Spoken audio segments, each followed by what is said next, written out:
tu te poses des questions sur le Pôle emploi. Est-ce que tu crois parfois qu'on n'a pas le droit au Pôle emploi quand on est licencié pour faute grave? Ou est-ce que tu crois peut-être que si tu démissionnes, c'est impossible d'avoir le droit à Pôle emploi? Eh bien, aujourd'hui, on est avec Jovi, conseiller placement chez Pôle emploi, qui va nous donner plein de tips et de conseils et d'astuces pour ne plus se faire avoir par les idées reçues, les mythes que tout le monde nous raconte autour de Pôle emploi.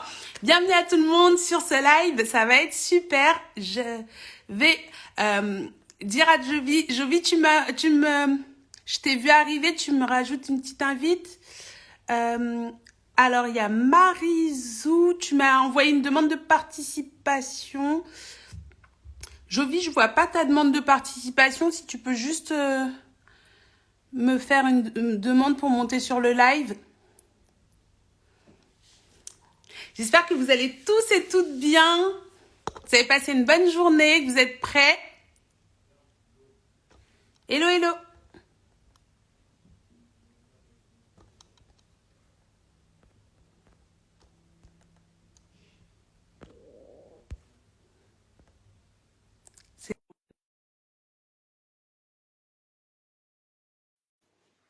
Donc, ça va s'afficher normalement. Le temps que Instagram nous laisse arriver. Hello, Jovi, comment tu vas? Hello, salut, ça va et vous? Ça va, ça va. Merci d'avoir pris le temps de venir en live avec nous pour nous partager tes tips autour de Pôle emploi. Ça va nous être super, super utile. Le live était attendu. J'ai eu plein de petites remarques après mes stories. Donc, ça va être super sympa. Bah écoute, ouais, hein, en tout cas, c'est avec plaisir qu'on le fait. Bah, je te remercie déjà en tout cas de me donner cette tribune-là pour pouvoir parler de l'institution pour laquelle bah, je travaille, hein, en tant que conseiller placement.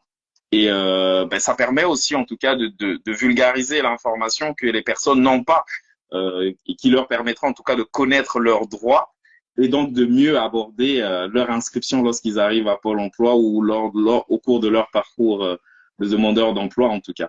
Il y a tellement d'informations qu'on peut avoir, qu'on entend ou qu'on peut avoir sur le nom de l'institution que parfois ça en est rigolo de lire et d'entendre certaines choses. Donc je suis là en tout cas pour donner ce que je sais, ce que je fais au quotidien et j'espère que ça servira à ta communauté, à toutes les personnes qui seront là dans le live et qui ne feront pas, qui profiteront en tout cas de ça. J'en suis convaincue. Pour la petite anecdote, j'avais fait un post sur le licenciement, quelqu'un à qui on proposait au lieu d'une rupture conventionnelle un licenciement faute grave, et je vous avais demandé vos avis et Jovi avait vu vos réponses. Ah, mais elle n'aura pas le droit au Pôle emploi, mais c'est ça. Il a dit c'est la cata, ouais, faut qu'on fasse en live parce qu'il y a trop de bêtises qui sont dites sur les réseaux sociaux. Donc aujourd'hui, on est là pour rétablir un peu la vérité.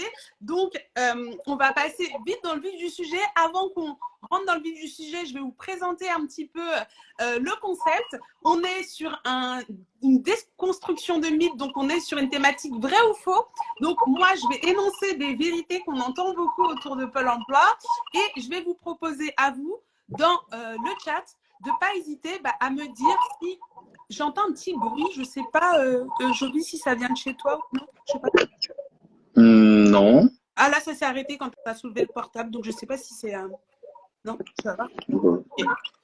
Bon, nickel. Est-ce que vous nous entendez bien? Dites tout. Donc, je disais, j'énonce la vérité. Vous dites dans le chat si vous pensez que c'est vrai ou c'est faux. Et ensuite, Jovi nous explique si oui ou non c'est vrai ou si c'est faux. Et on va commencer par une première vérité qui est de dire « Je suis licenciée pour faute lourde. Je n'aurai pas le droit à l'indemnisation chômage. » Donc, pour rappel, la faute lourde, ouais, il y a Anissa aussi qui dit qu'elle entend un petit écho. Je ne sais pas pourquoi il y a un écho. Je sais pas. En tout cas, de mon côté, je vais essayer de mettre un support pour voir si ça provient de... Quand tu soulèves le portable, on n'a plus le bruit d'écho. Donc, je ne sais pas si quoi tu proposes, mais j'ai l'impression que c'est ça qui fait le petit bruit. Je vais alors du coup essayer de le poser sur quelque chose. Un instant, je suis désolé. Non, il n'y a pas de souci. Prends ton temps, t'inquiète pas. Donc, juste pendant ce temps, moi, je définis un petit peu la faute lourde pour ceux qui… ouais, voilà. Tout le monde dit que c'est super. Là, il n'y a plus le bruit d'écho. C'est génial. La faute lourde, c'est quand tu fais une faute pire que grave, c'est-à-dire que tu vas faire une faute avec potentiellement intention de nuire auprès de ton employeur. Donc, par exemple, potentiellement, dans un exemple que j'avais donné, tu mets le feu à la boîte ou tu vas faire des choses vraiment extrêmement graves dans la boîte et donc tu n'es pas licencié pour faute grave, mais tu es licencié pour faute lourde. À votre avis, dites-nous dans le chat, est-ce qu'à ce moment-là, tu as le droit à l'indemnisation Pôle emploi ou est-ce que tu n'as pas le droit à l'indemnisation Pôle emploi? L'idée reçue, c'est que tu n'as pas le droit à l'indemnisation Pôle emploi. Est-ce que c'est vrai? Est-ce que c'est faux? Dites-nous dans le chat si vous pensez que c'est vrai ou faux. Et Jovi, je vais te laisser nous donner la réponse. Alors, du coup, est-ce qu'on attend 3 petites secondes que les gens mettent dans le chat, enfin que tu donnes un peu… C'est ça. Après, il y a un petit décalage. Voilà, il y a Betty qui nous dit je dirais non. Nat qui nous dit oui, on a le droit. Magali a dit c'est faux. C'est mitigé. Donc, vas-y, je te laisse trancher, Jovi. Alors, si je suis licencié pour faute lourde, oui, j'ai droit aux allocations chômage. Yeah. Comme a pu le dire Awa, a pu définir qu'est-ce que c'est une faute lourde. Donc, c'est un acte, en tout cas, qui vise à nuire l'employeur. Il faut savoir que pour bénéficier de l'allocation chômage, donc c'est-à-dire que la réglementation de l'allocation chômage dit que pour bénéficier de l'allocation chômage, il faut avoir une perte involontaire de travail. C'est important. C'est important le mot involontaire. Il a tout son sens. Donc, lorsque je perds un emploi involontairement, c'est-à-dire que quand on parle de involontairement, c'est-à-dire que je ne suis pas à l'initiative de cette perte d'emploi-là, j'ai donc droit de bénéficier aux allocations chômage, à condition effectivement d'en remplir les conditions. Bien donc, sûr. Pour bénéficier de l'allocation chômage, il faut effectivement remplir certaines conditions qui sont multiples. À ce moment-là, si je remplis les conditions, que j'ai fait une faute lourde, que j'ai fait une faute grave, et dans toute la panoplie d'explications, ou en tout cas d'exemples que tu as dit, j'ai mis le feu à l'entreprise de mon employeur, en fait, oui, je vais bénéficier d'allocation chômage. Tout simplement, pourquoi? Parce que c'est la réglementation de l'assurance chômage, mais aussi parce que Pôle emploi n'est pas juge. Il n'est pas là pour juger un différend qu'un employé, un salarié peut avoir potentiellement avec son employeur. Lui, il est là pour faire, en tout cas, une de ses missions, qui est donc d'indemniser les personnes qui sont privées d'emploi. Donc, oui, si je suis licencié pour faute lourde, j'ai droit aux allocations chômage à condition effectivement de remplir les conditions qui te permettent de bénéficier des allocations chômage. D'accord. Merci, merci Jovi. Donc, juste pour rappeler, il y a deux notions importantes à comprendre là-dedans. Il y a la notion d'être privé involontairement du chômage et la notion de privation involontaire, ça ne veut pas dire que moi, j'ai fait quelque chose de grave ou pas grave. Pôle emploi, ce n'est pas ça qui regarde. C'est qui a décidé de rompre le contrat. Et si c'est l'employeur parce qu'il t'a licencié parce que tu as fait quelque chose de grave et c'est très légitime, bah, tu es privé involontairement. Et le deuxième point que met Jovi, bah, c'est que Pôle emploi, ce n'est pas un juge, ce n'est pas la police. Il n'est pas là pour dire toi, tu es le méchant de l'histoire ou toi, tu es le gentil de l'histoire. Il est là, c'est une assurance pour les gens qui sont privés d'emploi. Et dans ces cas-là, il indemnise. Ça ne veut pas dire que si vous faites des fautes lourdes, que peut-être que vous ne passerez pas par la case prison, mais voilà, ou avant ou après. Mais en tout cas, vous ne serez pas privé de votre indemnisation chômage. Merci Jovi pour ta réponse, parce que du coup, c'était très mitigé dans les commentaires et j'ai vu qu'il y avait pas mal de gens qui étaient surpris parce qu'ils étaient convaincus qu'une faute lourde ne donnait pas accès au chômage. Ouais, c'est vraiment très important vraiment de garder de retenir la notion de perte involontaire. C'est ça, c'est ce mot-là qui fait toute la différence en tout cas. Et dans la perte involontaire, il y a ce qu'on va appeler le licenciement, la fin de mission d'intérim, la fin de CDD, la rupture conventionnelle. Donc là, on est dans des cas vraiment où on perd un emploi involontairement. Et lorsqu'on rentre dans la partie je perds un emploi volontairement, c'est-à-dire que c'est moi qui ai fait en sorte de perdre mon emploi, d'arriver au point où je dis donc à mon employeur, je ne veux plus travailler avec toi. À ce moment-là, il y a un caractère volontaire. Donc là, Pôle emploi n'indemnise pas. Je ne vais pas te faire D'ailleurs, bénéficier d'allocation chômage, mais on va y revenir en tout cas. ça me permet de faire la parfaite transition sur la deuxième idée reçue. Et là, dites-moi pareil en commentaire ce que vous en pensez. La deuxième information que la plupart des gens croient, en tout cas, c'est si je démissionne de mon emploi, donc c'est moi qui décide de partir, il me sera impossible d'avoir le droit au chômage. Dites-nous dans les commentaires si vous pensez que c'est vrai ou si vous pensez que c'est faux. Je répète, si je démissionne de mon emploi, il me sera impossible d'avoir accès, d'avoir le droit à l'allocation chômage. On vous laisse une ou deux minutes pour nous dire, enfin 1 ou 2 secondes, pas minutes parce que sinon on est encore là demain. Mais Betty qui dit si quelques mois après, je crois. Anissa dit non, pas impossible si on crée une société et si on met fin à une période d'essai. Faux, il y a des exceptions. Bon, a priori, on serait sur du mitigé. C'est pas aussi simple que ça. Dis-nous, je vis, c'est quoi? Ah, la fameuse question de la démission. Est-ce que si tu démissionnes, tu as droit aux allocations chômage? Eh bien, je vais dire oui et je vais dire non. D'accord. Alors, oui, si je démissionne, je peux avoir droit. Alors, je vais plutôt faire l'inverse. Je vais commencer par le non. Okay.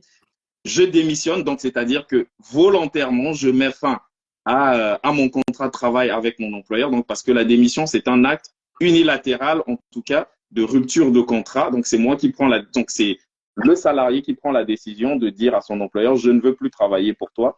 Et donc, c'est fait sous forme de papier, en tout cas de lettres ou de papier remis à l'employeur. Et donc, il prend acte, en tout cas, de la demande de rupture de contrat. Donc là, il y a un caractère volontaire. Donc, à ce moment-là, lorsqu'on va s'inscrire au Pôle emploi, eh ben, on va dire non, vous ne remplissez pas les conditions puisque vous avez perdu un emploi volontairement. Ça marche. Donc ça, c'est pour là, dire non. Non, on voilà, n'a pas le droit. C'est la règle générale. C'est la règle générale. Je démissionne, je n'ai pas droit aux allocations chômage. Mais dans cette règle, il y a toujours des exceptions. Donc, c'est pour ça que maintenant, il y a, oui, je démissionne, je peux toucher. Je dis bien, je peux toucher des allocations chômage si effectivement je me retrouve dans certaines situations qui sont énumérées dans le Code du travail qui me permettraient de trouver, enfin, de pouvoir bénéficier des allocations chômage. Donc, le Code du travail recense 17 motifs de démission, ce qu'on appelle les démissions légitimes, qui permettront en tout cas aux salariés de pouvoir bénéficier des allocations chômage si effectivement il remplit les conditions. Donc voilà, je différencie deux choses. Voilà, je différencie deux choses. Il y a des démissions légitimes qui permettent en tout cas de bénéficier des allocations chômage et dans ces démissions légitimes, il y a 17 motifs. Il y a 17 motifs. Ensuite, il y a encore une autre démission qui a été mise en place par M. Macron lorsqu'il est arrivé je crois en 2000 au gouvernement, enfin en tout cas en 2000, pendant sa première élection en 2017. Donc c'est la démission pour le projet de transition professionnelle. Donc la démission la fameuse démission reconversion, mais qui est aussi avec plusieurs conditions. Donc voilà, il y a ça qui vous permet de toucher aux allocations chômage si bien entendu vous remplissez les conditions. Il y a le fait que si j'ai démissionné, je n'ai pas pu en tout cas bénéficier des allocations chômage. Il y a la possibilité de faire réexaminer mon dossier d'allocation chômage après 4 mois. C'est ce qu'on appelle le dossier 121e jour. D'accord, donc 120 jours, je touche rien, c'est sûr. Voilà. Et ensuite, au 121e, je vais voir la commission et je dis vraiment, vous ne voulez pas finalement me donner les droits, quoi. Et ça, donc, au 121e jour, en tout cas, je peux demander donc un réexamen de dossier. Et effectivement, pour le réexamen de dossier, il faut fournir certains justificatifs, il faut prouver certains éléments, en tout cas qui vous permettront d'être appréciés par cette commission qui décidera oui ou non, en fait, monsieur ou madame a fait des choses qui vont permettre de dire oui, ouvrir des droits. Donc oui, je peux toucher des allocations chômage si je démissionne, si je démissionne dans le cadre des démissions légitimes, et je rappelle, il y a 17 motifs, enfin, je ne pourrais pas tous les Non, il n'y a pas de souci. Et si de toute façon… Si je démissionne, je prends un cas classique, je démissionne pour rejoindre mon conjoint ou ma conjointe, en fait, oui, j'ai droit aux allocations chômage puisque ça fait partie des démissions, des motifs légitimes de démission. Ça Il y a un marche. motif qui est que j'ai découvert pas plus tard qu'il y a 3-4 ans. Oui, En fait, je peux démissionner aussi et toucher des allocations chômage si je suis victime de violences sur mon lieu de travail. oui, super. Donc, il y a ça. Il y Il a y Aurélie qui nous a demande, je te coupe, Jovi, il y a Aurélie qui nous demande où trouver cette liste de conditions. Vous la retrouvez sur le site de Pôle emploi. Et Jovi, il a eu la gentillesse de me donner tous les liens des infos dont il vous parle aussi. Donc, je la mettrai en barre de description quand je repartagerai le replay du live. Donc, vous retrouverez tous les liens sur la barre de description. Donc, merci beaucoup, Jovi. Ouais.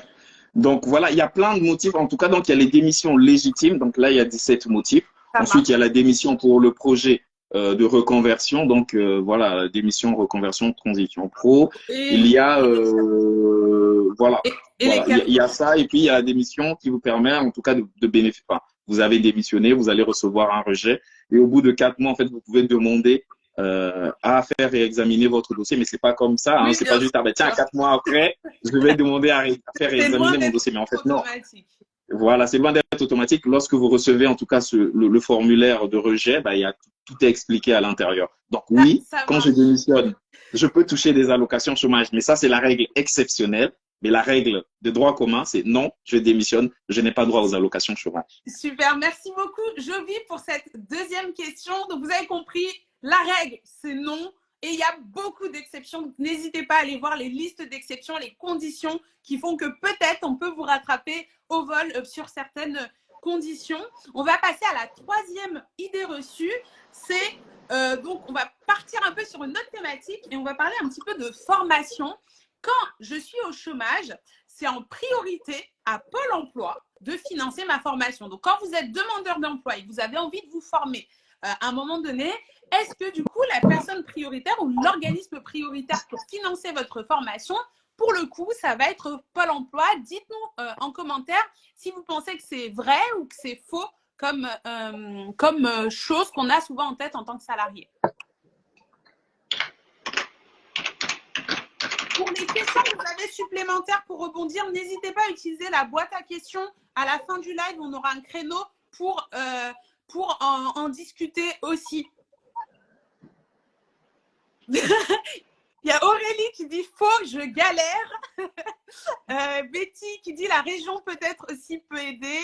Anissa qui dit faux, certaines formations ne sont pas subventionnées et on peut utiliser le CPF.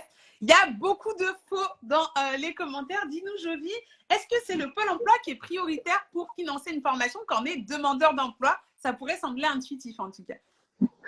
Alors j'aurais envie de vous dire oui, mais je vais dire non. Et beaucoup de personnes vont se dire, ben voilà, je suis demandeur d'emploi, je suis inscrit à Pôle emploi, ben c'est à Pôle emploi de financer ma formation.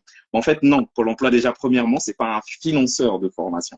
C'est pas ça sa mission première, financer des formations.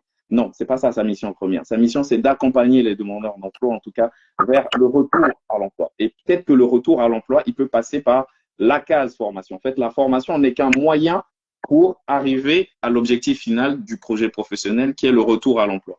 Et l'emploi, il va être donc salarié ou non salarié.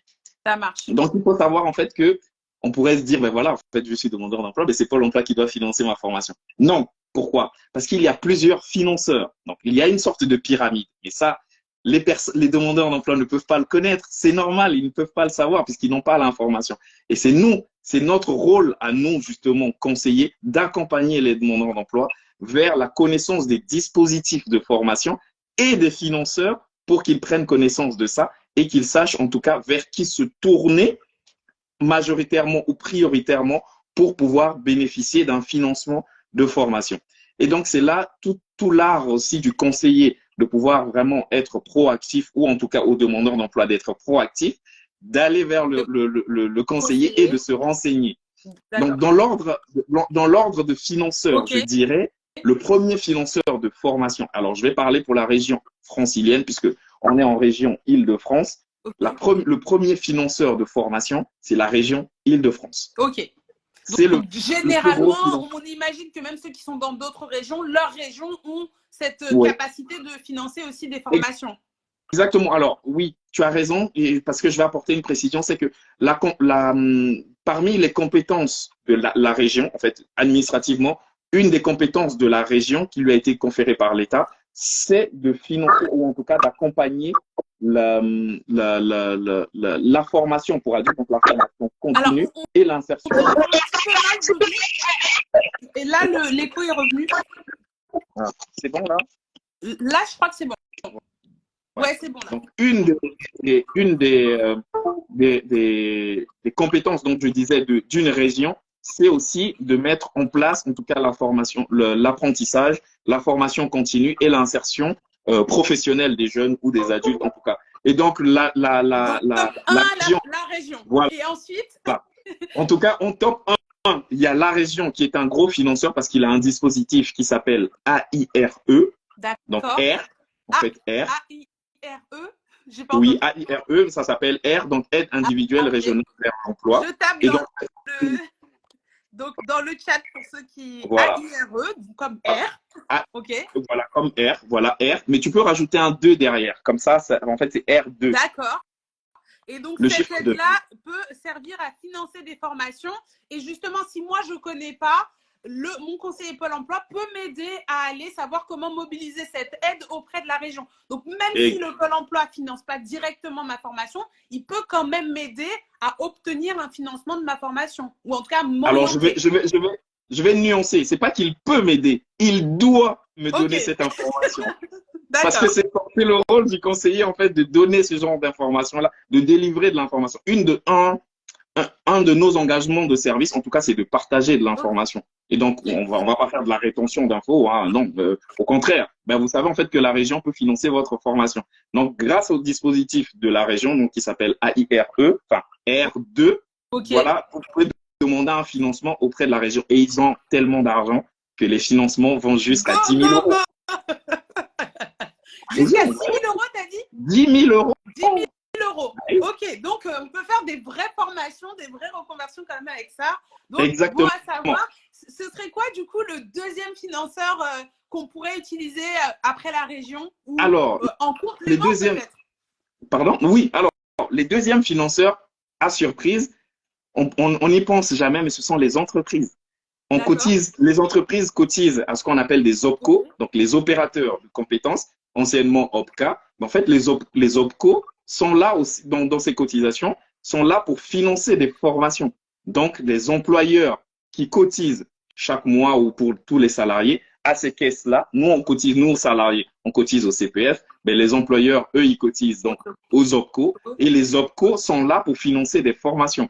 Et donc, lorsqu'un demandeur d'emploi vient et qui me dit, bah, tiens, je veux faire une formation dans le théâtre ou je sais pas, en tout cas, dans le domaine du spectacle, je vais lui dire, tiens, vous avez l'AFDAS. L'AFDAS qui est donc l'OPCO des intermittents du spectacle ou en tout cas du domaine du spectacle, quoi. Exactement. Et les OPCO, je crois, de mémoire, il y en a 7 ou 8. Et donc, chaque domaine, en tout cas, les grands domaines de l'emploi. Les secteurs d'activité ont leurs OPCO différents, quoi. Exactement. Sont répartis sur 7 ou 8 OPCO, il me semble. Et donc, c'est intéressant aussi de prendre contact avec ces OPCO-là pour faire financer leur formation. Je prends un autre exemple. Ça, c'est pas intuitif pour un demandeur d'emploi parce qu'on se dit que vu qu'on n'est plus en poste et qu'on est au chômage, est-ce qu'on peut aller solliciter ces OPCO-là? Ils vont pas nous fermer la porte au nez? Et pourtant, si. Et pourtant, ce sont des personnes, en tout cas. Même si on est, n'hésitez pas pour les questions vraiment à utiliser la boîte à questions parce que ça va être très difficile de suivre. Il y a beaucoup de questions dans le chat. Mettez-les dans la boîte à questions. Comme ça, même si vous partez en cours de chat, on pourra reprendre les questions de la boîte à questions et y répondre en fin de live. Ok, super. Donc, 1, les régions avec l'air 2. 2, et on a les OPCO. Donc, en fonction de votre secteur d'activité, renseignez-vous sur l'OPCO dont vous dépendez et voir si vous pouvez avoir des financements. 3, est-ce qu'il y en a un troisième encore avant Pôle emploi? Le CPF. Voilà. Le CPF. Effectivement, le CPF. Vous avez… Alors, je vais mettre encore le CPF en dessous. Avant le CPF, on a parlé de la région, mais je vais parler des départements. Okay. Le département aussi est financeur de formation, notamment pour les bénéficiaires du RSA. Les bénéficiaires du RSA, lorsque vous êtes bénéficiaire du RSA, bah, en fait, le département peut prendre en charge, en tout cas, des coûts de financement des personnes qui sont bénéficiaires du RSA. Donc, il suffit, en tout cas, soit d'aller sur le site qui est réservé au site du département, puisqu'il y a un site sur lequel, en tout cas, les personnes peuvent aller pour rechercher des formations, notamment une formation auquel on n'y pense pas, le permis. Oui, aussi, ouais. Ça peut être en plus très utile pour se réinsérer, retrouver un emploi aussi. Exactement. Et donc, c'était une vraie passerelle, en tout cas, comme tu le dis, pour pouvoir retrouver un emploi. Donc, le permis, le département le finance. Donc, je mets le département. Pour les personnes qui sont en situation de handicap, il y a l'AGFIP. D'accord. L'AGFIP, donc, qui accompagne les personnes en situation de handicap. L'AGFIP qui accompagne les personnes en situation de handicap, qui est financeur aussi de formation. Je vais mettre du coup le CPF. Donc, le CPF pour lequel, ben, en fait, nous, lorsqu'une personne travaille, ben, il y a une somme d'argent, en tout cas. Autrement, c'était le DIF. Oui, avant, c'était le DIF. Avant, c'était le DIF et c'était totalisé en nombre d'heures. Aujourd'hui, ben, ça a été maintenant monétisé. C'est maintenant en argent, en tout cas. Et donc, à chaque fois qu'on cotise, je crois que maximum, c'est 500 € par an. 500 € qu'on met dans cette caisse-là, en tout cas, le CPF qui est géré par la Caisse des dépôts et non par Pôle emploi, parce que beaucoup de personnes peuvent penser aussi que c'est Pôle emploi qui gère le CPF. Non, c'est pas Pôle emploi qui gère le CPF, c'est la Caisse des dépôts. Donc, vous pouvez mobiliser aussi votre CPF, en tout cas, et si vous avez du CPF, on vous dira de mobiliser effectivement le CPF pour financer votre formation. Et enfin, je vais parler le tout dernier des financeurs. En fait, c'est Pôle emploi. Le tout dernier, pourquoi? Donc, on incite en tout cas les demandeurs d'emploi, on les accompagne. Alors, je ne vais pas utiliser le mot inciter, mais on les accompagne, on leur donne l'information de pouvoir mobiliser, solliciter ces financeurs-là. Pourquoi? Ben, en fait, déjà parce que ce n'est pas la première mission de Pôle emploi de financer des formations, mais aussi parce que en fonction des agences, elle a des petits budgets. Pour la formation, d'accord. Donc ça, c'est aussi un peu vrai que en fonction un peu de l'agence sur laquelle on tombe, les formations vont être plus ou moins facilement acceptées par Pôle emploi parce que ça dépend au final du budget de l'agence, en fait. Alors, ça va dépendre de beaucoup de choses. Ça va dépendre du budget de l'agence, ça va dépendre du territoire dans lequel tu te trouves, le bassin de l'emploi. Le bassin de l'emploi francilien, quand on prend le bassin de l'emploi francilien, émaillé comme ça, les besoins de recrutement à Paris ne sont pas les mêmes que ceux en Seine-Saint-Denis. D'accord. Donc, le budget des agences Pôle emploi de Paris ne sera pas le même que celui de la Seine-Saint-Denis, celui du 9-4, Et donc, il y a toute cette logistique-là aussi. Donc, une petite mayonnaise en interne qui fait que il y aura des priorités en fonction du territoire sur lequel, en fonction duquel tu te trouves. Et donc, voilà, parfois, ta formation devra être acceptée ou pas. Donc, voilà, les financeurs de formation, Pôle emploi, c'est le tout dernier. Donc, c'est via l'AIF, l'aide individuelle à la formation, en fait, que vous demandez auprès de Pôle emploi. Et donc, c'est une demande qui est étudiée, etc. Mais il ne faut pas oublier aussi que vous pouvez aussi faire des cofinancements. Donc, c'est-à-dire demander à la région, demander au département, demander à l'AGFIP, bien entendu, si vous êtes en situation de handicap, en tout cas pour l'AGFIP, vous pouvez aussi mobiliser votre CPF et demander à Pôle emploi. Donc, en fait, il y a moyen de demander à plusieurs financeurs pour financer la formation. D'accord. Donc, vraiment, si on est au Pôle emploi et qu'on a besoin de faire une formation, normalement, avec tous ces dispositifs-là, que ce soit un seul qui finance tout ou un panachage qu'on fait avec les différentes aides, on devrait trouver un moyen d'arriver à se faire financer sa formation, que ce soit donc, pour rappel, la région qui peut vous aider, le département qui peut vous aider, l'OPCO en fonction de votre secteur d'activité, l'AGFIP si vous êtes en situation de handicap, votre CPF que vous pouvez mobiliser totalement ou partiellement en fonction de la formation que vous visez. Et enfin, le Pôle emploi, sachant que essayez de vous intéresser peut-être, je ne sais pas si on a un endroit pour savoir un peu c'est quoi les priorités en fonction de notre bassin d'emploi, etc. Mais du coup, ce que tu disais, c'est un peu que si on est dans un bassin d'emploi où on cherche beaucoup de chauffeurs routiers, si je fais une formation de chauffeur routier, j'aurai plus de chances qu'elle soit acceptée que dans un autre bassin d'emploi, on va chercher peut-être beaucoup de potiers. Et si je fais une formation de potier, elle sera peut-être plus acceptée, tu vois. Alors ça, on est en train de glisser du coup sur la question 4. En fait. Donc, ok, on va passer à la question 4. C'est une bonne transition. Alors, juste pour revenir sur les dispositifs de financement. Alors, ce que j'ai cité là, en fait, c'est les dispositifs de financement de formation individuelle. Je vais appeler ça dispositif de financement individuel, puisque vous faites la demande individuellement. mais il y a aussi des dispositifs de formation collectifs. Et donc là, en fait, c'est que vous n'avez pas à faire quoi que ce soit. En tout cas, vous n'avez pas à débourser une somme, que ce soit de votre poche ou de votre CPF, mais c'est le financeur qui a déjà acheté des places de formation pour lequel vous, en fait, vous allez aller, si ça correspond en tout cas à votre projet de formation, vous, en tout cas, vous allez prendre contact avec l'organisme de formation, vous allez passer des tests, etc., etc. En tout cas, le processus de recrutement pour intégrer la formation. Donc voilà, c'est ça aussi des dispositifs de financement. Donc la région a son propre dispositif de financement collectif. Donc ce sont des formations qui sont sur un site qu'on appelle Oriane Forme Pro. Donc là, c'est toutes des formations qui sont déjà financées par la région. C'est des formations qu'on appelle PRFE, donc le programme régional de formation pour l'emploi. Donc ça, c'est le dispositif de financement collectif de la région. Il y a les dispositifs de financement aussi collectif de Pôle emploi, c'est ce qu'on appelle des actions de formation conventionnées. Donc Pôle emploi achète des formations, des places de formation. Alors je ne vais pas dire Pôle emploi, je vais dire l'agence Pôle emploi. Je vais dire une agence Pôle emploi va acheter des places de formation puisqu'il y a ce qu'on appelle un diagnostic territorial qui est fait pour recueillir en tout cas les besoins. Et là, ça va être une bonne transition pour la question. On va passer du coup à la question 4. De toute façon, ceux qui ont raté des petits bouts, vous inquiétez pas, il y aura le replay. Pareil, les liens des éléments dont on vous parle, on va vous les remettre dans la barre de description. Mais on va avancer parce qu'on n'en est qu'à la question 4 et on a avancé sur la moitié du live déjà. C'est ça, donc, ouais. La question 4, l'idée reçue numéro 4 qu'on a, c'est que Pôle emploi accorde les formations à la tête du client. On a un peu spoilé sur cette question avec la question précédente, mais n'hésitez pas à nous dire dans le chat si vous êtes d'accord ou pas d'accord.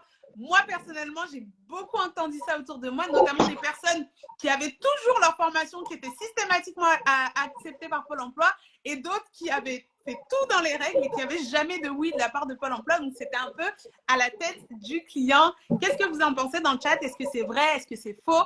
Et après, on va laisser Jovi nous dire ce qu'il en pense. Donc, Trinité qui nous dit c'est faux. Et Memento Mori qui dit mais grave. Bon, je te laisse. Sienne qui dit c'est la tête du client valable partout. Alors, donc, Pôle emploi accorde les formations à la tête du client. Je vais dire non. Alors, premièrement, c'est faux. Pourquoi? Parce que ce serait un principe déjà discriminant. Et Pôle emploi, en tant qu'opérateur de gestion du chômage, il n'a pas à être discriminant envers les personnes qu'il est censé accompagner. Donc, non, on n'accorde pas en tout cas, on n'accorde pas de formation ou de financement de formation à la tête du client. Mais je dirais plutôt que c'est à la gueule du projet professionnel. Quand je dis la gueule du projet professionnel, je vais plutôt dire à la cohérence du projet professionnel. Et je viens de dire tout à l'heure que chaque agence a ses besoins, chaque agence a ses priorités.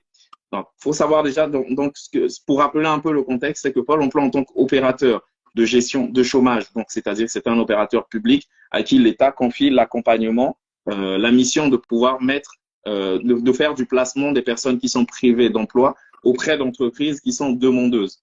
Et donc, une des missions de Pôle emploi, c'est pas seulement accompagner les demandeurs d'emploi, mais c'est aussi accompagner les entreprises dans leur recrutement. Et ça, c'est un volet que les gens... de recrutement. Exactement. Ça, c'est donc un volet dans lequel les gens peut-être oublient ou ne savent pas, parce qu'il y a des gens qui ne savent pas que dans les pôles emploi, il y a un service qu'on appelle le service entreprise. C'est une dominante. Donc, ce sont des conseillers qui sont là spécialisés justement pour travailler avec des entreprises. Donc, ça, c'est aussi une des missions de Pôle emploi. Et donc, dans toute cette mayonnaise, Pôle emploi, lui, il va faire quoi en fait? Il doit donc faire il doit donc faire le matching entre les demandeurs d'emploi et les entreprises. Et donc, ça, c'est ce qu'on appelle le marché du travail, la rencontre entre les deux. Et donc, quand on parle de marché du travail, l'opérateur de gestion de chômage, donc lui, il doit voir, donc Pôle emploi, il doit voir quels sont les besoins de recrutement aujourd'hui. Sur le marché du travail. Sur le marché du travail, en fonction de la zone, du territoire, de la région, du bassin d'emploi qui est demandé, donc les besoins de recrutement des employeurs. Et aujourd'hui, les demandeurs d'emploi, quels sont leurs projets en fait. Et donc, pour faire c'est ça. Donc, en fait, Donc, il doit accompagner les demandeurs d'emploi pour rejoindre des entreprises qui ont des besoins de recrutement pour que justement le chômage y baisse, pour que les personnes se désinscrivent de Pôle emploi. Et donc, voilà, lorsque vous avez un projet de recrutement, et donc en fonction du territoire, déjà, en fonction du territoire, aujourd'hui, on est en Île-de-France, et ben en Île-de-France, on a des besoins sur le marché du travail qui vont être différents de la région PACA, de la région Occitanie, de la région Normandie. Et donc, en fonction des besoins de recrutement de chaque territoire, il y aura donc des priorités qui seront mises. Et je parle bien de priorités.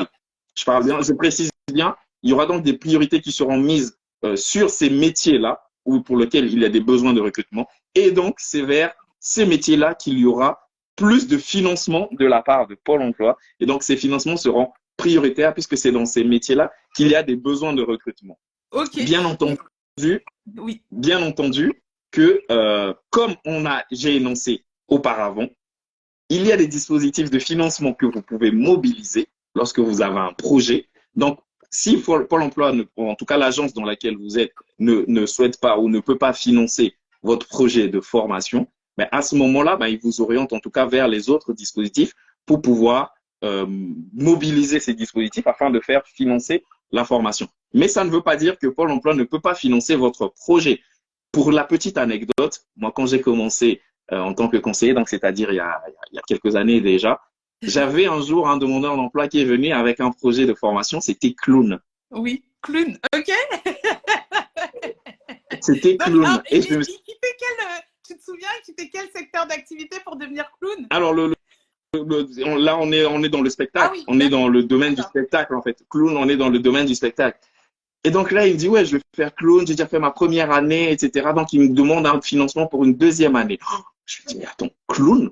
Je me dis, mais bon. Mais en fait, il faut voir ce qui est important pour lui. C'est pas ce qui est important pour lui, mais c'est quelle est la cohérence de son projet. Puisqu'en fait, moi, je m'en fous. Voilà, je m'en fous qu'il veut faire clown ou quoi. Moi, ce qui va m'intéresser, c'est comment est-ce que monsieur va retrouver un emploi après sa formation. C'est ça. Et quitter la liste des demandeurs d'emploi et un débouché. C'est ça.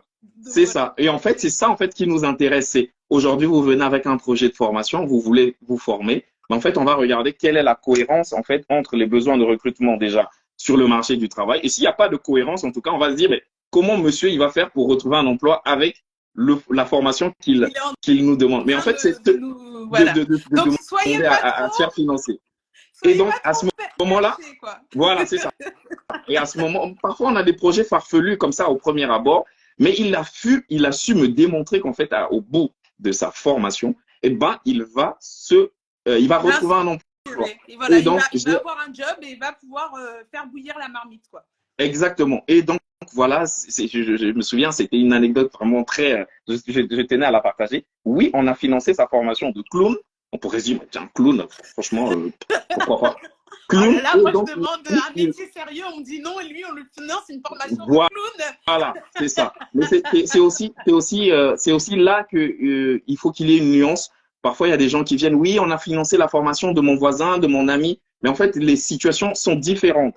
Chaque situation est différente, chaque personne est différente, chaque agence aussi est différente. C'est pour ça que je dis que moi, je vais traiter un dossier différemment d'un collègue qui se trouve déjà dans ma propre agence à moi, ou alors d'un collègue qui se trouve dans une autre agence, qui se trouve dans un autre territoire. Et donc, chaque situation est particulière. Et j'aime apprendre l'exemple de quelqu'un qui veut acheter un appartement. Aujourd'hui, tu veux acheter un appartement, bah, tu vas aller voir un banquier. Et en fait, quand tu vas voir le banquier, tu lui dis, donne-moi de l'argent pour acheter mon appartement. En fait, ton banquier, lui, il va se dire, bon, ok, moi, ce qui m'intéresse, c'est de savoir, est-ce que toi, tu seras capable de me rembourser mon argent? Si je te donne cet argent, est-ce que tu seras capable de me le rembourser? Pôle emploi ne demande pas de rembourser. Mais lui, il te demande juste, est-ce que tu vas retrouver un emploi? C'est ça. Et donc, tu dois pouvoir apporter. Est-ce que tu vas retourner remplir les poches de l'État avec un boulot, quoi? Exactement. C'est-à-dire que, est-ce qu'aujourd'hui, tu vas retrouver un emploi? C'est-à-dire que tu vas quitter la situation de chômage après que j'ai financé ta formation. Parce que c'est ça qui m'intéresse, c'est que tu retrouves un emploi. Tout comme le banquier, lui, il va se dire, moi, ce qui m'intéresse, c'est que tu me rembourses mon argent. Donc, apporte-moi les garanties qui vont faire que, ben voilà, je vais pouvoir financer ta formation. Donc, non, Pôle emploi ne finance pas la formation à la tête du client, mais c'est plutôt à la cohérence du projet, à la viabilité du projet donc qui va pouvoir mener vers le retour à l'emploi. Ça marche. C'est ce qu'on appelle l'élaboration du projet. Et donc, les conseillers est censé accompagner le demandeur, c'est son rôle d'accompagner le demandeur d'emploi dans l'élaboration du projet pour qu'il soit solide et cohérent et afin que, voilà, il puisse être soit financé par Pôle emploi ou alors par une autre institution. Ça marche. En tout cas, il y a Memento Mori qui dit une phrase et je suis 100% d'accord. Si tous les conseillers Pôle emploi étaient comme Jovi, ce serait cool d'aller à Pôle emploi. Merci Jovi. N'hésitez pas à lui envoyer des cœurs, des flammes parce que vraiment, c'est le feu. Il nous donne des pépites. Et donc, vraiment, si vous avez un projet de formation, préparez-le aux petits oignons. Préparez la cohérence du projet et montrez en quoi cette formation, ça va vous permettre de décrocher un job, de créer votre entreprise, de générer du chiffre d'affaires si c'est une création d'entreprise. Bref, Exactement. de ne plus avoir besoin demain de l'allocation Pôle emploi et vous allez mettre toutes les choses de votre côté pour que votre conseiller Pôle emploi vous aide au maximum, soit en finançant la formation, soit en vous orientant vers les dispositifs qui peuvent vous aider à financer votre formation. C'est ça. On passe à la question 5. Ça marche.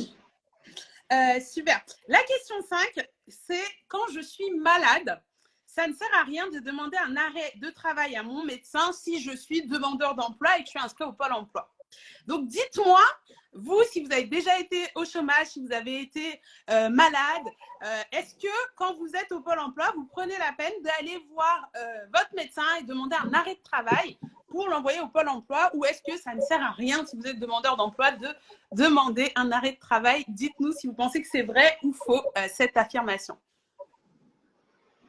Il y a Tatiana qui nous dit c'est faux. Gladys qui dit merci beaucoup ici Jovi parce que du coup elle vient de passer au chômage et elle n'y connaissait rien et ce live tombe à pic. Donc elle va venir avec les bonnes bases. Faux du coup nous dit Tatiana. Je te laisse y répondre, Jovi. Juste si tu peux décaler peut-être ton téléphone, j'entends un petit peu l'écho. Il y a Aurélie qui nous dit ça dépend. C'est bon. Là c'est nickel. Je t'écoute, Jovi. Est-ce que ça sert à quelque chose ou pas? Est-ce que c'est vrai ou c'est faux? Nous, on dit que ça sert à rien. Est-ce que c'est vrai? Il y a Anissa qui dit aucune idée. Eh bien, c'est faux. C'est faux.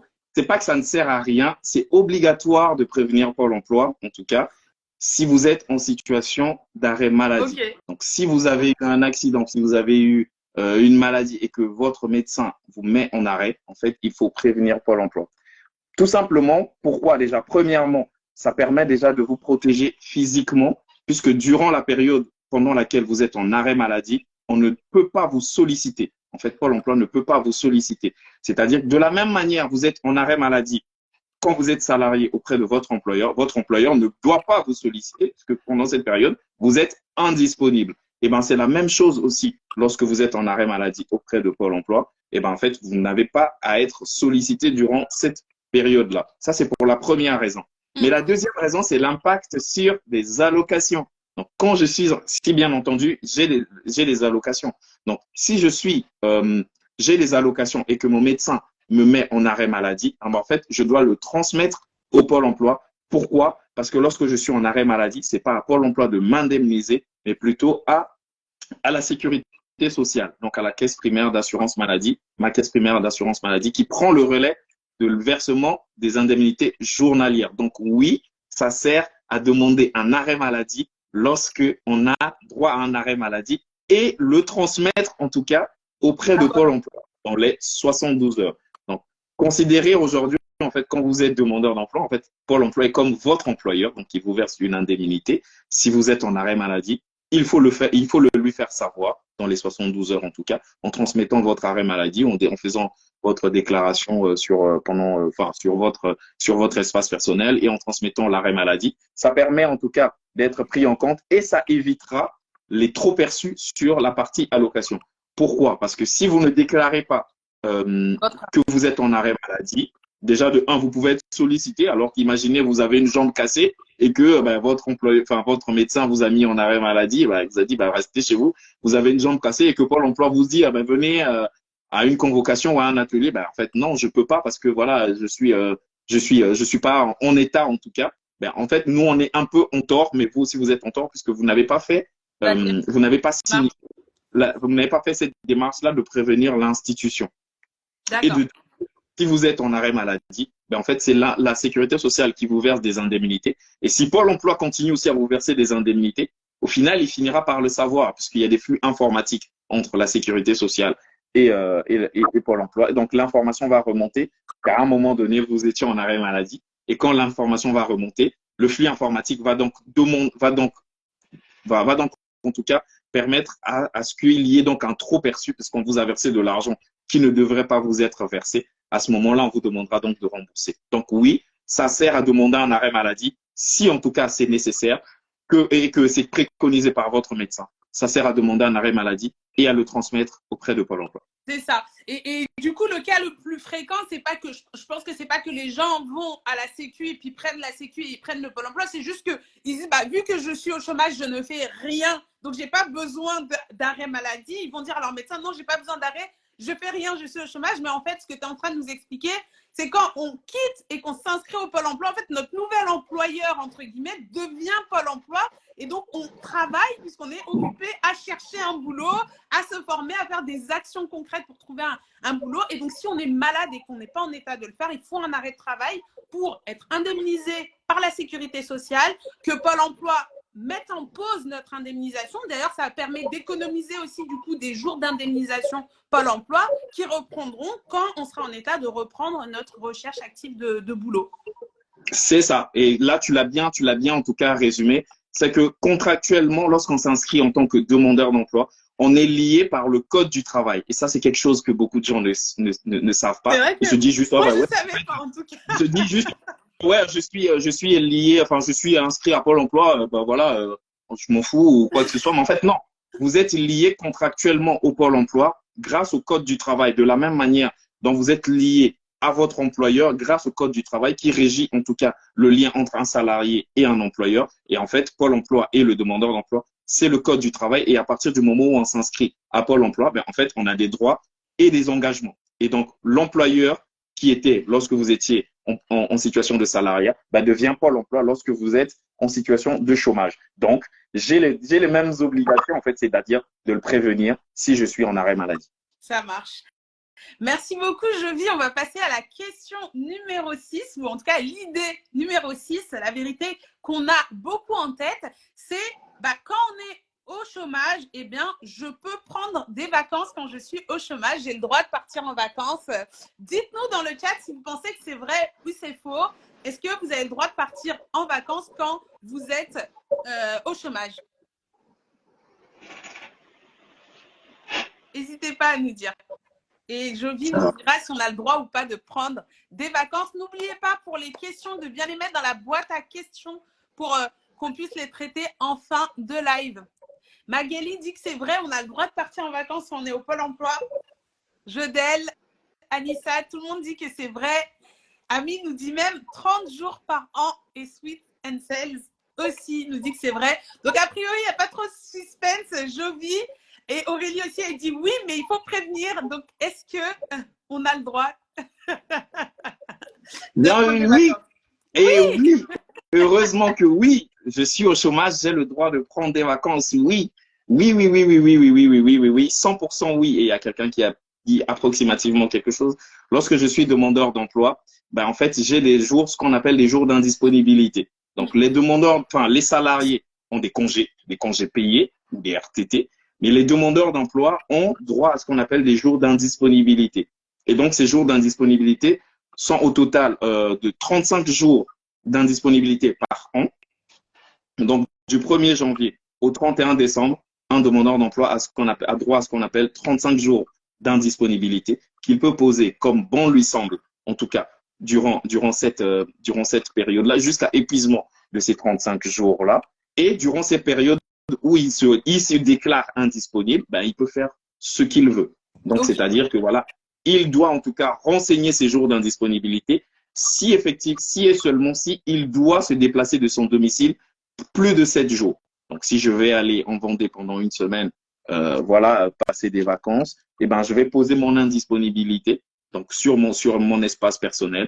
Pôle emploi est au courant durant cette période-là que je ne suis pas sollicitable, que je ne suis pas disponible et donc je peux faire ce que je veux, c'est-à-dire donc me déplacer. Mais en tout cas, il faut poser ces périodes d'indisponibilité qui vous permet donc de prendre des vacances quand vous êtes au chômage. Alors, il y a une question intéressante de Lilou. Du coup, quand tu dis c'est 35 jours, c'est 35 jours par année civile ou est-ce que c'est 35 jours qui sont glissants par rapport à la date où je me suis inscrite? Alors, c'est 35 jours par année civile, mais effectivement, si donc c'est du 1er janvier au 31 décembre, j'ai droit à 35 jours. Mais si je me suis inscrit si je me suis inscrit le 1er juin, ben il me reste toujours 35 jours en fait. Donc c'est voilà, j'ai 35 jours. Par contre, à la fin du mois de décembre, ces 35 jours sont expirés et il y a de nouveaux 35 jours au mois de janvier qui vont venir. Ok, ça marche. Merci. Et donc je les pose donc jusqu'à épuisement des 35, enfin jusqu'à épuisement en tout cas des 35 jours. Et voilà, pendant cette période-là, ben en fait, on ne peut pas me solliciter.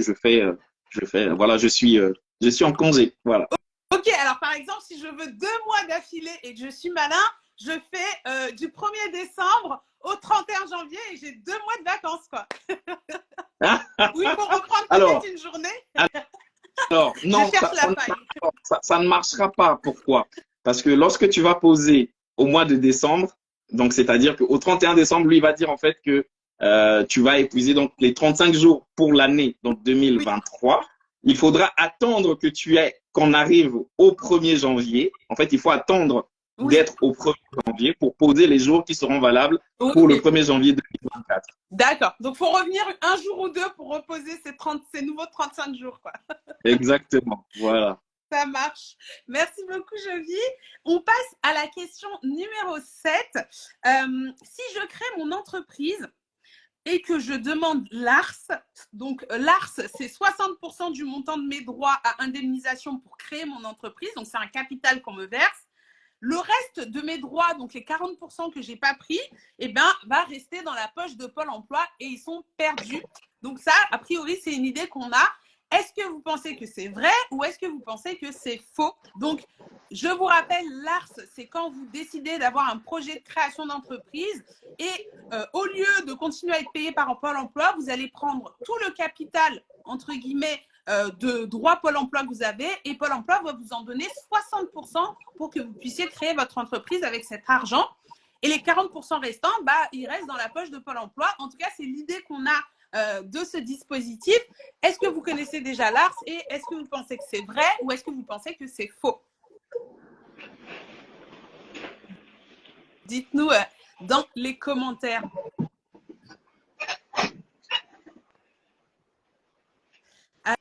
Alors, Ayam Fati qui dit c'est faux. A priori, elle n'est pas d'accord. Aurélie aussi qui dit c'est faux. Jodel, elle nous dit si c'est vrai. Tatiana dit c'est faux. Donc, c'est un peu mitigé, mais il y a une tendance qui va vers le faux. Jovi, dis-nous, est-ce que c'est plutôt vrai ou est-ce que c'est plutôt faux? Alors, c'est faux. Parce que lorsqu'on demande l'ARS, en tout cas, et lorsqu'on est demandeur d'emploi et qu'on a des droits, en fait, ces droits vous appartiennent. Donc, Pôle emploi ne va pas les garder dans sa poche. Alors, comme tu l'as si bien expliqué, qu'est-ce que c'est l'ARS? L'ARS, c'est un dispositif. Donc, l'ARS, c'est déjà quoi? C'est aide à la reprise et à la création d'entreprise. C'est un dispositif qui permet, en tout cas, au demandeur d'emploi qui a créé son entreprise, de pouvoir donc demander un capital, donc une somme assez importante sur ses allocations, qui lui permettrait de démarrer son activité. Et donc, quand il demande l'ARS, ben, il lui est versé sur la totalité de ses allocations. Donc, il y a un calcul qui est fait sur la totalité de ses allocations. Donc, le nombre de jours multiplié par le salaire, le salaire journalier brut, le salaire journalier qu'il touche. Donc, le montant forme un capital. Et en fait, on va lui verser 60% de ce capital-là. Donc, 60% va lui être versé pour qu'il puisse, pour les besoins en tout cas de démarrage de son activité. Ces 60% vont lui être versés en 2 fois. Il y a d'abord une première fois lorsqu'il va fournir son justificatif de création d'entreprise. Donc, on va lui donner 30%. Et en plus, les 60%, c'est depuis juste le 1er juillet 2023. Parce qu'avant, c'était 45%. Donc là, il va percevoir donc 30% à la création au démarrage en tout cas. Et 6 mois plus tard, en fait, il doit justifier que l'activité est toujours en vigueur, c'est-à-dire donc fournir encore un extrait de CABIS ou quelque chose comme ça, en tout cas, qui prouve que voilà, l'activité, elle existe toujours. Et là, on va lui verser effectivement les seconds 30%. Les 40% restants vont en fait rester, ne vont pas rester dans la poche de Pôle emploi, vont être en fait pour le demandeur d'emploi un filet de sécurité. Et donc Pôle emploi en fait va les garder pour le demandeur d'emploi, pas pour lui. Il va les garder sous forme de filet de sécurité. Pourquoi? Parce que lorsque vous demandez l'ARS, c'est-à-dire que vous êtes capable, enfin, vous avez donc l'assurance en tout cas que votre activité va permettre en tout cas de générer du revenu. Ça veut dire que vous allez donc percevoir des revenus assez rapidement, puisque vous demandez vraiment un capital. Donc, puisque c'est ça le but d'une création d'entreprise, c'est que, en tout cas, générer un revenu. Et si vous demandez là, c'est que vous êtes sûr en tout cas. Et donc, on garde les 40%. Pourquoi? Parce que au cas où votre activité ne fonctionne pas et que ben voilà, vous n'avez pas en tout cas réussi à faire fructifier votre activité, et ben il vous reste un peu d'allocations qui vous permettront en tout cas de pouvoir subvenir à vos besoins. Donc les fameux 40% restants sont en fait le filet de sécurité du demandeur d'emploi au cas où son activité n'a pas fonctionné et que ben il se retrouve donc à pouvoir à mettre fin à son activité non salariée, donc à sa création d'entreprise. À ce moment-là, ben il y a donc une reprise de ses droits restant donc les fameux 40%. D'accord, bah, c'est super intéressant ce que tu dis parce que ça montre que créer son entreprise dans le cadre du dispositif Pôle emploi, ça sécurise d'autant plus parce que non seulement on peut prendre ce capital, créer son entreprise et se dire quand même si ça ne marche pas, je ne dois pas retrouver un nouveau boulot dans la minute, j'aurai quand même ces 40% qui vont me générer quelques mois encore pour avoir le temps de rebondir, de rechercher un nouvel emploi et reprendre une opportunité professionnelle. Donc, c'est extrêmement bien pensé. C'est vrai que des fois, on se dit, ah, c'est dommage, ils ne nous donnent pas 100% de nos droits, mais toujours dans sa mission première qui est de s'assurer d'accompagner les demandeurs d'emploi, bah, Pôle emploi, il préfère garder les 40%. Et du coup, qu'est-ce qui se passe? On doit venir se réinscrire à Pôle emploi après avoir fait, entre guillemets, faillite avec notre société. Alors, lorsqu'on se retrouve dans cette situation, c'est-à-dire que le demandeur d'emploi, ben, il a créé une société, donc il a demandé l'ARS en tout cas, donc on lui a versé en tout cas les 60%. On lui a versé donc les 60%. Si son activité continue, en tout cas, et qu'il arrive à générer du chiffre, en fait, ben, il va pas percevoir donc les 40% restants, puisque c'est la règle. Bah, après, ça, il est heureux. Pour lui en tout cas. Et donc, lorsque son activité, bah, si son activité n'est pas fructueuse en tout cas, à ce moment-là, en fait, pour pouvoir bénéficier des 40% restants, bah, en fait, s'il est toujours inscrit, il doit donc fournir un justificatif donc, de cessation d'activité, parce que si l'activité ne marche pas, bah, logique, je vais donc faire cesser en tout cas l'activité. Lorsqu'il y a donc un justificatif de cessation de cette activité-là ou de radiation de la liste de création d'entreprise, et ben donc il peut y avoir une reprise des 40%. Il y a une deuxième manière, et ça c'est récent, de pouvoir bénéficier des 40% restants. C'est assez récent aussi, donc ça fait partie des réformes d'assurance chômage. C'est-à-dire que si l'activité n'est pas rentable, donc la création d'entreprise n'est pas rentable, et que la personne retrouve un emploi salarié, et qu'il y a une fin de contrat salarié pour cet emploi, donc même s'il est en création d'entreprise, il a retrouvé un emploi salarié, il y a eu une fin de contrat salarié, à ce moment-là, il peut donc rebasculer, retoucher du coup ses allocations sans pour autant qu'il y ait eu une cessation de son activité, c'est-à-dire une radiation administrative de sa création d'entreprise. Mais ça, c'est un cas particulier. Okay. Un cas particulier, c'est assez récent. Je crois, depuis 2021. Ouais. Enfin, quand je dis récent, c'est ouais, voilà. Donc voilà. Là. Et en fait, quand on veut demander l'ARS, il faut vraiment faire la balance. Est-ce que c'est intéressant de demander l'ARS, c'est-à-dire donc les fameux 60% le capital, ou alors se verser mensuellement son allocation. Okay. C'est vraiment aux demandeurs d'emploi de faire voilà, la balance et voir est-ce que c'est intéressant. C'est pas toujours intéressant. Dans certains cas, c'est intéressant, mais c'est pas toujours intéressant. Ok, ça marche. Ok, la dernière question, la dernière idée reçue qu'il peut y avoir, c'est que du coup, quand je perds mon travail, tant que je n'ai pas repris le travail, eh bien, j'ai pas de date limite pour consommer mes droits à Pôle emploi. N'hésitez pas à nous dire, est-ce que vous pensez qu'il y a une date limite pour consommer ces droits à Pôle emploi à partir du moment où, par exemple, vous allez être licencié, vous allez perdre votre travail? Est-ce que vous pensez qu'il y a une date limite pour consommer vos droits à Pôle emploi ou qu'au contraire, il n'y a pas de date limite? Donc, l'idée, c'est de dire, il n'y a pas de date limite, je m'inscris un peu quand je veux à Pôle emploi et ça ne pose pas de problème. Vrai ou faux? Alors, tu as beaucoup de merci, beaucoup de groupies. J'ai vu qu'on dit que tu es très beau, Jovi. Je ne sais pas si c'est quelqu'un qui te taquine ou si tu as une groupie. Bah, merci.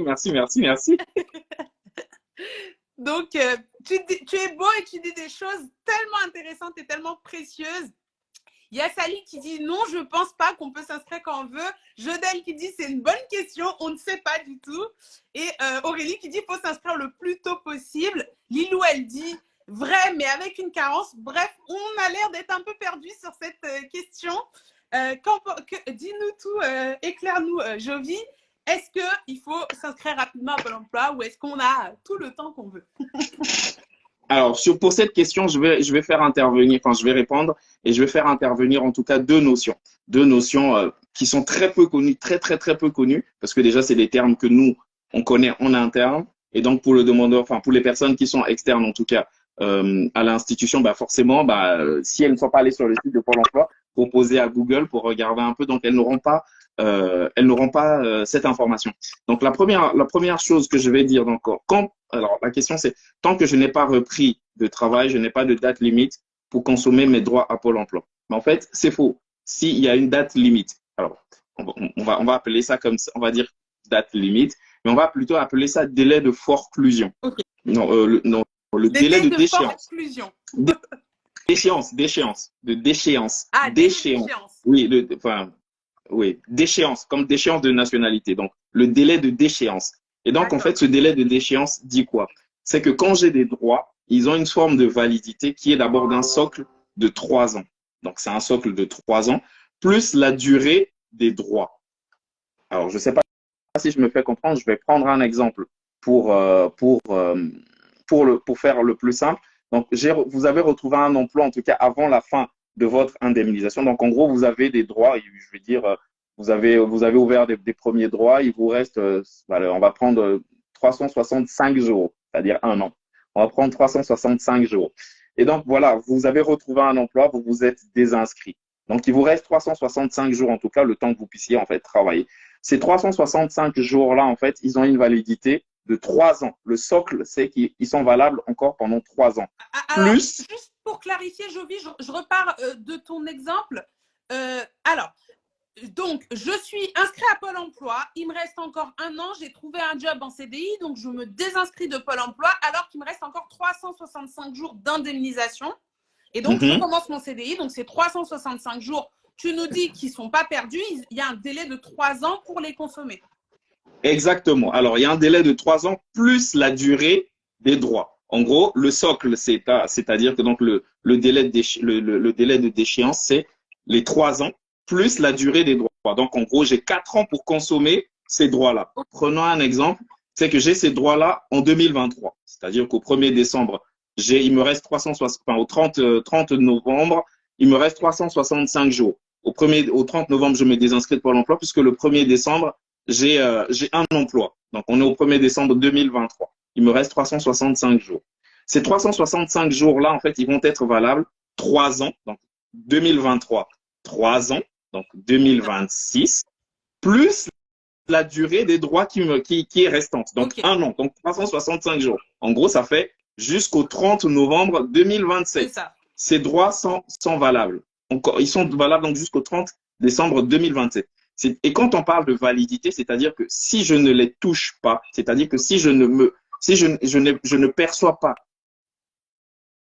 une allocation, si je ne perçois pas l'allocation, c'est-à-dire que n'office que un jour, ben en fait, ils vont finir par être épuisés et donc être supprimés au 1er décembre 2027. Ok, ça marche. Donc, ça veut dire que si je reprends mon boulot pendant 5 ans, je me réinscris à Pôle emploi, ce sera un nouveau droit qui va m'être calculé, mais ceux-là, ils seront oubliés. Par contre, si je fais qu'un an, eh bien, je me réinscris à Pôle emploi, il y aura ces droits-là, plus potentiellement ce que j'ai cumulé de plus Ok. Exactement. Donc, si je me réinscris dans un an après la fin de mon contrat, parce que c'était un CDI ou que je me suis fait licencier, ben, en fait, il y aura ce qu'on appelle une reprise de droit. Donc, les 365 jours qu'il me restait, ben, ils vont continuer, ils vont donc reprendre à m'être versés prioritairement par rapport D'accord. à ce que je vais pouvoir cumuler comme droit, en tout cas, bénéficier de droits du dernier travail que j'ai eu. Donc, jusqu'à épuisement de ces 365 jours-là, pour qu'il y ait effectivement et pour qu'il y ait éventuellement un rechargement de droits à la fin du contrat que j'ai eu si je remplis les conditions.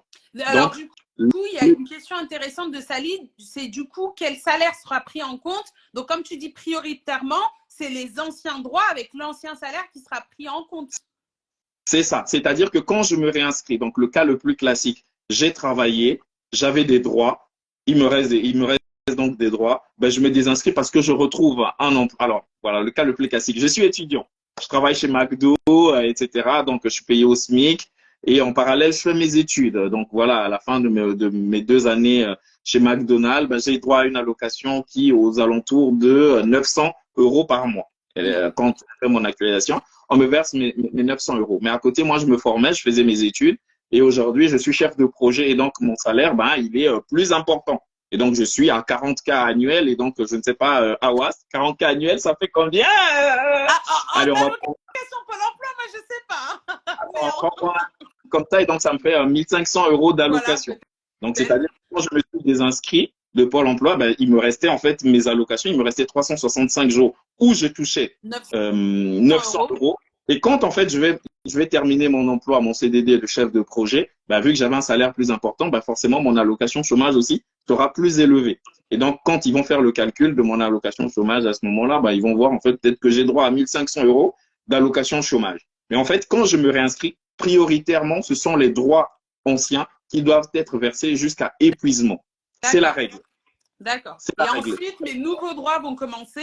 Donc, Exactement. voilà. Donc, c'est Et des calculs à faire sur voilà. quand est-ce qu'il faut Et s'inscrire. ensuite, lorsque les anciens droits vont être épuisés, il y a ce qu'on appelle donc le rechargement de droits. Et donc, on va vérifier est-ce que vous avez retravaillé, etc. Et si vous remplissez les conditions, on va vérifier est-ce que voilà, vous pouvez prétendre à un rechargement de droits. Et donc, c'est là où on va venir découvrir que, ben, en fait, vous avez retravaillé. Donc, vous avez droit donc à 1500 euros d'allocation. D'accord. Sauf qu'il y a toujours une exception.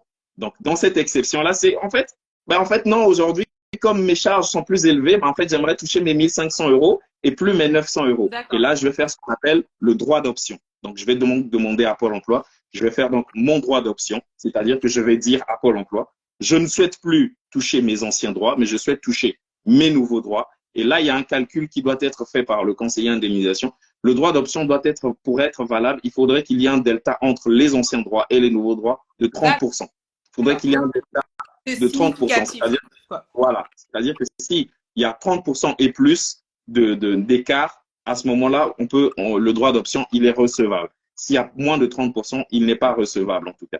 Et quand on fait le droit d'option, s'il est recevable, eh ben, les anciens droits sont supprimés Ok. à jamais. Donc, D'accord. Donc, c'est vraiment, tu choisis entre tes anciens et tes nouveaux. C'est pas quand ça m'arrange, je prends un ou l'autre. C'est vraiment un choix définitif. Donc, il faut bien le réfléchir parce qu'on perd aussi exactement. un nombre de mois, quoi. C'est ça, exactement. Et ça a un impact, en fait. Imaginons, il me restait 2 ans où je touchais 900 euros. Mais de l'autre côté, comme je n'ai fait qu'un CDD de 1 an, donc en fait, il me restait 700 jours, donc c'est-à-dire 2 ans à 900 euros. De l'autre côté, quand on calcule mes droits, en fait, je n'ai que 365 jours à 1500 euros. Si je décide de faire le droit d'option, ben, je vais perdre les 900 euros sur 2 ans, c'est-à-dire Ok. donc sur l'autre là, pour ne toucher que pendant 365 jours 1500 euros. Et quand on fait le droit d'option, c'est irrévocable, c'est-à-dire que donc voilà, je décide donc de ne toucher que les 1500 euros. À la fin, ben, en fait, les 365 jours par les 700 jours à 900 euros sont supprimés. Donc Ouais, ça, ok. c'est le droit d'option. Donc le délai de déchéance, c'était un peu pour dire qu'en fait, oui, quand on s'inscrit et qu'on a des droits, le cas le plus classique, c'est quelqu'un qui va par exemple à l'étranger. Il a des allocations chômage aujourd'hui, il part à l'étranger, il revient 10 ans plus tard. En fait, non, ces allocations chômage ne sont plus Et utilisable voilà, puisqu'il est c'est revenu. ça. Parce que oui, ça peut arriver, j'ai réussi à négocier une rupture conventionnelle, je pars en Australie, je pars au Canada pendant Exact. plusieurs mois. Donc, si je pars quelques mois, je reviens, ça va. Mais si je pars pendant 10 ans, comme tu dis, je reviens, je n'aurai aucun droit à Pôle emploi, même si j'ai réussi Mais à négocier un départ. c'est ça. Et donc, voilà, même si, donc, dès que j'ai dépassé, en tout cas, le délai d'échéance, donc, qui est composé donc, du socle de 3 ans, plus la durée valable des droits, si je dépasse d'un jour, ben, en fait, ils ne sont plus valables, ces droits-là. Et donc, à ce moment-là, il faut donc retravailler ou alors, en tout cas, vous aurez donc un nouveau calcul qui sera fait sur la base des points de contrat de travail qui seront récents. Ouais. Avant que tu passes au deuxième point, il y a énormément de réactions, beaucoup de gens qui disent c'est extrêmement intéressant le live. Il y a quelques personnes qui disent que c'est compliqué. Effectivement, c'est compliqué, c'est normal, mais n'hésitez pas à vous rapprocher de vos conseillers Pôle emploi. Ce que vous devez vous dire, c'est juste que si vous avez déjà bénéficié de Pôle emploi par le passé, vous pouvez avoir une option entre continuer à toucher vos anciens droits ou que prendre vos nouveaux salaires soient pris en compte pour calculer vos nouveaux droits. Et ça va être du cas par cas pour voir si c'est plus intéressant parce qu'effectivement, il y avait des gens qui avaient un petit salaire et après, ils ont eu un meilleur salaire. Mais il y a aussi le cas inverse où des fois, on avait un très bon salaire et après, on a repris un boulot qui n'était pas forcément aussi bien payé parce qu'il fallait bien travailler. Et des fois, l'autre option sera meilleure. Donc, merci beaucoup, Jovi, pour les partages. Et l'idée, c'est que vous regardiez de nouveau en live si vous avez des questions et de vous rapprocher de vos conseillers Pôle emploi pour plus de précision. Et puis, de toute façon, on va bientôt passer aux questions-réponses. Et du coup, tu avais le deuxième point que tu voulais nous signifier. Oui, le deuxième point, c'est donc le délai de forclusion. Puisque la question disait un peu, tant que j'ai pas repris le travail, j'ai pas de date limite pour consommer mes droits à Pôle emploi. Mais en fait, ça fait intervenir donc le délai de forclusion. Qu'est-ce que c'est le délai de forclusion? J'ai eu un emploi et en fait, donc voilà, j'ai eu un emploi, j'ai travaillé pendant 1 an, 2 ans, 3 ans, 4 ans, 5 ans auprès de mon employeur, peu importe la durée. Et en fait, l'emploi, il a pris fin. Et à ce moment-là, l'emploi, il a pris fin. Et en fait, à partir du moment où l'emploi, il a pris fin, au lendemain de la fin de contrat de travail, j'ai 12 mois pour m'inscrire à Pôle emploi, pour donner l'attestation employeur, pour qu'on puisse calculer des droits sur la base de cette fin de contrat de travail. Donc, j'ai 12 mois pour m'inscrire en tant que demandeur d'emploi et donc donner cette attestation employeur. Qu'est-ce qui se passe si je ne m'inscris pas dans les 12 mois suivant la fin de ce contrat de travail-là, en fait, lorsque je m'inscrirai au-delà de 12 mois, ce contrat de travail-là, en fait, ne va pas être pris en compte, puisqu'en fait, j'aurais dépassé les 12 mois, donc qui est le délai d'échéance. D'accord. De forclusion. De forclusion. Oui. De forclusion, oui. Ça va, je suis un peu. Le délai de forclusion. OK. Au-delà de ces 12 mois, donc si je ne m'inscris pas ou que je ne donne pas cette attestation employeur, en fait, ce ne sera pas comptabilisé.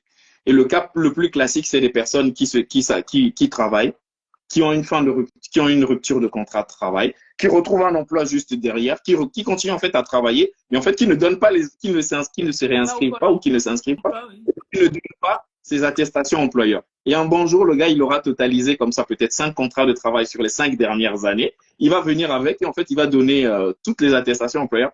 Mais en fait, non, on ne va pas comptabiliser celles qui sont les plus anciennes puisqu'il ne les a pas données dans les 12 mois. Oui. On ne va comptabiliser que les dernières puisqu'il s'est inscrit pour les dernières. En fait, on va comptabiliser que la dernière attestation employeur qui est celle de 12 mois. Ah ouais, donc c'est extrêmement intéressant ce que tu es en train de nous dire. Ça veut dire que même si on sait déjà qu'on va démissionner d'un poste pour intégrer une nouvelle entreprise, et même si on sait qu'on n'a pas le droit au Pôle emploi, vaut mieux s'inscrire au Pôle emploi, ne serait-ce que pour une journée, pour transmettre cette attestation Pôle emploi, comme ça, elle est prise en compte, même s'ils nous font un rejet en disant qu'on n'a pas Pôle emploi. Et ensuite, quand on sera sur notre nouveau CDI, on ne sait jamais si le contrat se termine, eh bien, tous ces salaires-là seront bien pris en compte par Pôle emploi. Alors que si on ne le fait pas, Pôle emploi, il prendra les attestations de salaire uniquement des 12 mois précédents, le moment où on s'inscrit. Exactement. C'est-à-dire que à partir du moment où on va s'inscrire, on va regarder, en fait, cette attestation employeur, elle a plus de 12 mois où on ne l'avait pas transmis. En fait, on ne va pas la prendre en compte dans le calcul des droits. On va prendre que celles qui ont moins de 12 mois.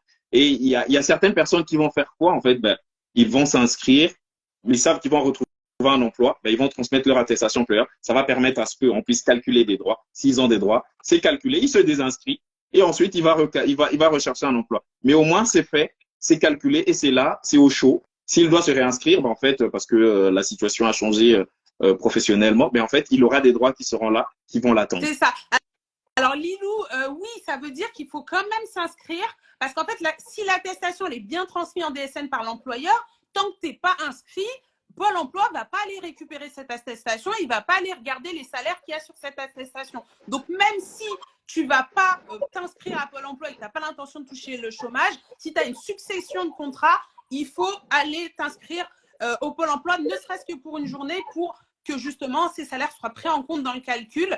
Et effectivement, on va dire les gens qui restent longtemps en poste, ils ne sont pas très concernés parce que si tu fais 10 ans dans une boîte, ton attestation Pôle emploi va reprendre les salaires des 3 années précédentes, le moment où tu pars. Par contre, quand tu fais plein de CDD ou plein de petits contrats ou plusieurs contrats d'1 an, effectivement, il va falloir que tu fasses régulièrement l'inscription Pôle emploi. En gros, tu sors de l'entreprise, tu t'inscris à Pôle emploi. Pôle emploi t'enverra peut-être un rejet en disant on n'a rien à faire avec toi, tu t'es réinscrit, tu as déjà un nouveau boulot.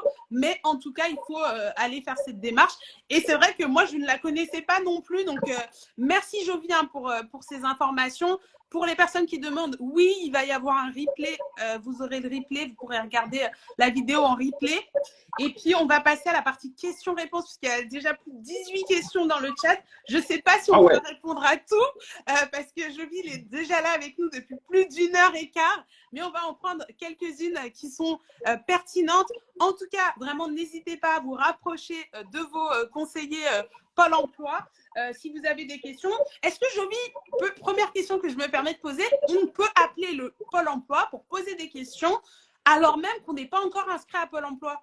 Ou est-ce que c'est un demandeur d'emploi? Alors, oui, vous pouvez appeler le Pôle emploi via le 3949.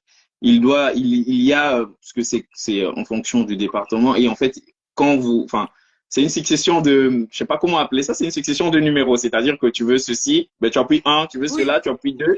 Et donc, il doit avoir un des chiffres, en tout cas, quand la petite dame au téléphone te parle, pour justement que tu sois en contact avec un conseiller qui te donnera du coup des informations.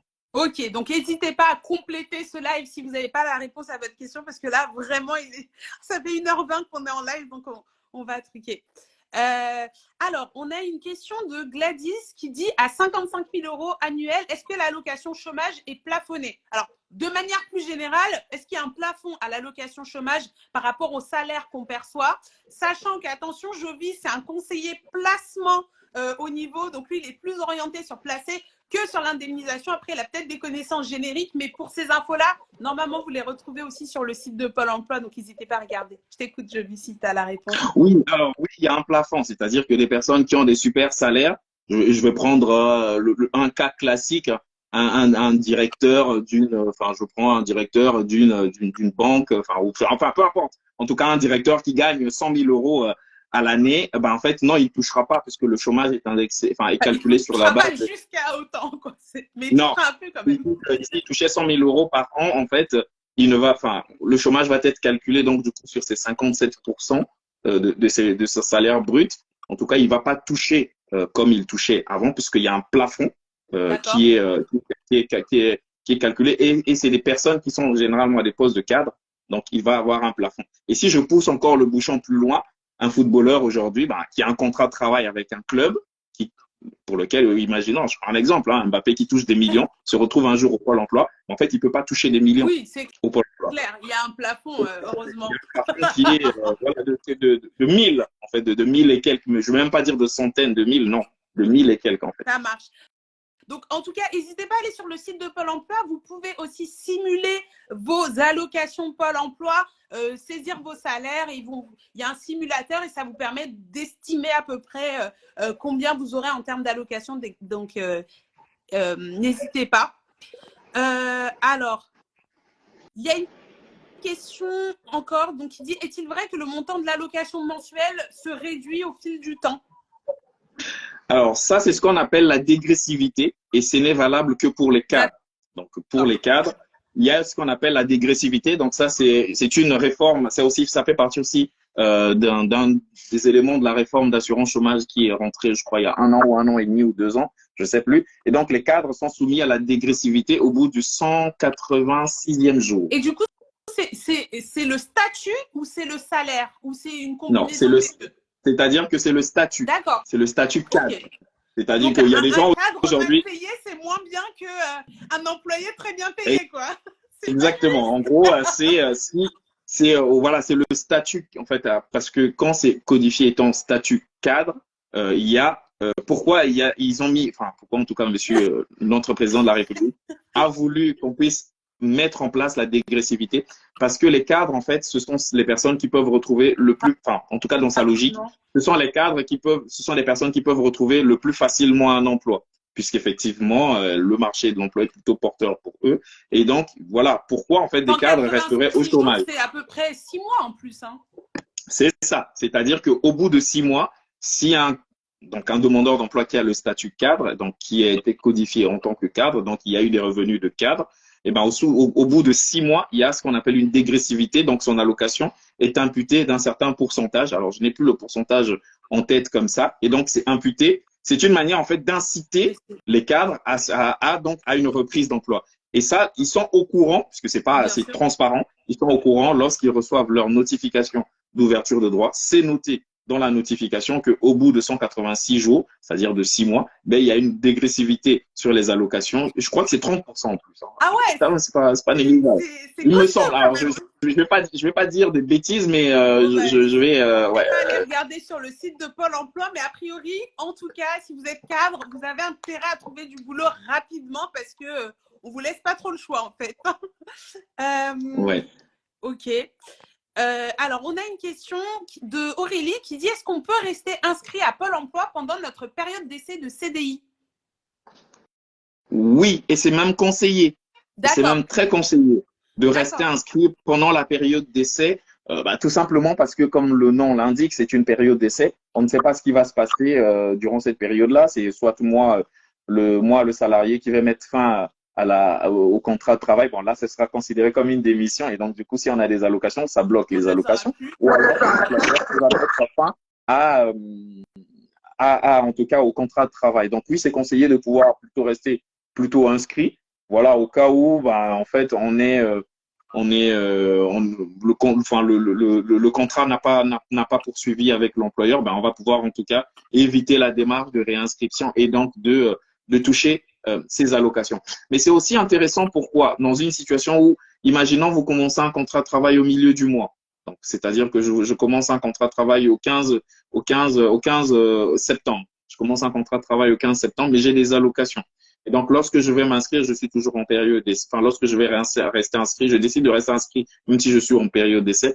Et les 15 jours où je vais être indemnisé, enfin, les 15 jours pour lesquels je vais travailler, si mon allocation si mon revenu est inférieur à mon allocation, je vais avoir un complément. D'accord. Ok. Donc, je vais pouvoir bénéficier d'un complément. Et si malheureusement pour 15 jours j'ai travaillé et que c'est supérieur à mon allocation, bon là j'aurai pas de complément. Mais c'est intéressant en tout cas c'est mieux de sécuriser, donc se dire je suis toujours en période d'essai, il n'y a rien qui est acté. À ce moment-là, je continue à m'actualiser, et à faire ce qu'il faut. Et si en tout cas la période elle est validée et que je m'y sens bien dans cet emploi et que voilà, j'ai décidé de faire chemin avec cet employeur, à ce moment je peux me désinscrire de Pôle emploi, puisque il n'y a pas lieu de rester inscrit lorsqu'on a retrouvé un emploi, en tout cas un emploi satisfaisant, qui fait que voilà, on n'a pas besoin de retrouver. Il y a des personnes qui restent inscrites parce que c'est pas forcément l'emploi dans lequel voilà, c'est peut-être un job alimentaire, alors qu'à côté, il a un vrai projet professionnel qu'il est en train de construire, etc. Et donc voilà, c'est aussi pour multiples raisons qu'on reste inscrit en tant que demandeur. C'est ça, on reste inscrit, mais on déclare quand même les heures travaillées pour pas que l'emploi ne fasse de trop perçu. Attention. Et oui. Si je décide de rester inscrit, je suis donc soumis aux obligations du demandeur d'emploi, c'est-à-dire donc faire mon actualisation et déclarer tout changement de situation. Ok, ça marche. Merci Jovi. Alors, il y a une question de Sally qui dit: est-ce que je peux m'inscrire à une formation rémunérée par Pôle emploi si je suis inscrite à Pôle emploi mais que je ne suis pas sans emploi? Je ne suis pas sûre d'avoir compris. J'ai actualisé chaque mois, mais j'ai un emploi. Alors, tu as un emploi et tu veux une formation rémunérée par Pôle emploi, mais elle s'actualise tous les mois. Donc, a priori…